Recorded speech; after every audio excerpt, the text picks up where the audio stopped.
What crime could be so vile, so unnatural, that the ancient Romans believed death itself was not enough?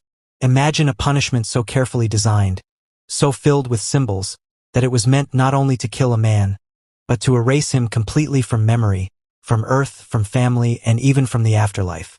Tonight, my friend, I will guide you through one of the strangest and most chilling rituals of the Roman world. It was called the Poena Cullei, the punishment of the sack. And it was not given to traitors or rebels, nor to soldiers who abandoned their posts. It was reserved for a single crime, the killing of one's own parent. For the Romans, such an act was not simply murder. It was the tearing apart of the very fabric of civilization. So close your eyes if you wish, and let me take you to the Roman Republic, where law was not only power, but a mirror of what it meant to be human. In Rome, the family was everything. At its heart stood the paterfamilias, the father, the master, the one who carried absolute authority over the household. He decided matters of wealth, marriage, even life and death within his family.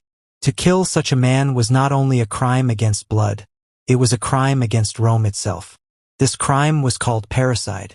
The Romans saw it as worse than treason, for treason attacked the state, but parricide destroyed the roots from which the state itself grew. A son who raised his hand against his father was not merely a killer. He was a betrayer of nature, a corrupter of order, a man unfit to walk the earth. And so, they fashioned a punishment that matched the crime in horror, in symbolism, and in finality. Death by sword or flame was not enough. The Romans demanded something more: obliteration. The punishment of the sack did not begin with the animals, nor with the river. It began with ritual. The condemned parricide was first stripped of his rights as a Roman. He was scourged with rods, beaten in public, so that all could see him reduced from citizen to outcast. He was no longer under the protection of law or gods. He was a man marked for erasure. Then came the sack, the culleus. It was made of heavy leather, thick enough to hold not only a man, but the creatures of chaos that would share his final moments. The executioners bound the parricide's limbs so he could not resist, and prepared him for the final journey. Step by step, Rome transformed him from son, from citizen, from man, into nothing. But why did the Romans not simply kill the man? Why the sack? Why the beasts? Why the river? Because every part of the Poena Cullei carried meaning.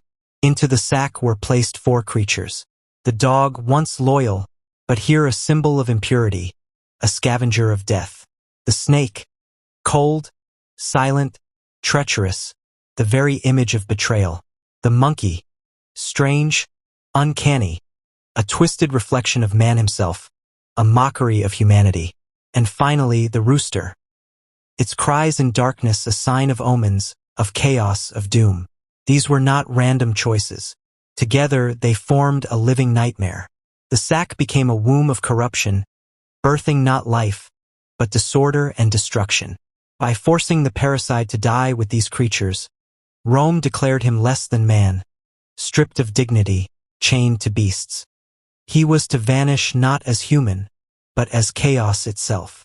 When the sack was filled, when the animals screeched and snarled, when the condemned was sewn inside, the final act began. Carried by soldiers, the heavy burden was dragged to the nearest river. In Rome, it was often the Tiber, its waters dark and endless. The sack was lifted high, and then, with one last heave, cast into the current. Inside, in that suffocating darkness, chaos reigned. The animals clawed, bit, and writhed. The man struggled for air, for escape, for life.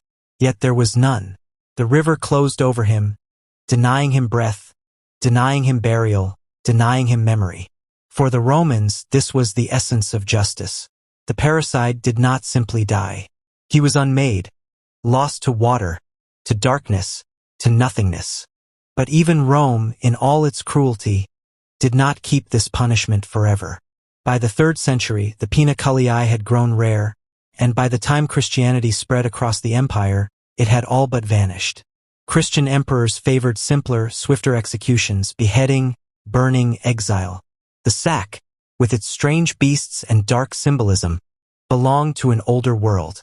Yet it lingered in memory, written in the laws of Justinian centuries later, not as practice but as echo.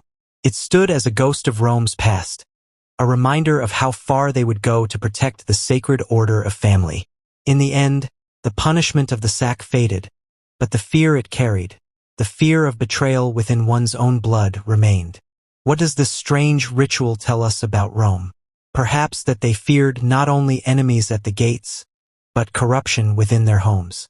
Perhaps that the bond of parent and child was so sacred, so fragile, that to break it was to break the world itself. And so they answered with terror, with spectacle, with obliteration. Yet tonight, as you listen by lamplight or in your bed, the rivers of Rome are calm. No sack drifts in the water. No beasts scream in the dark. The punishment of the sack is gone.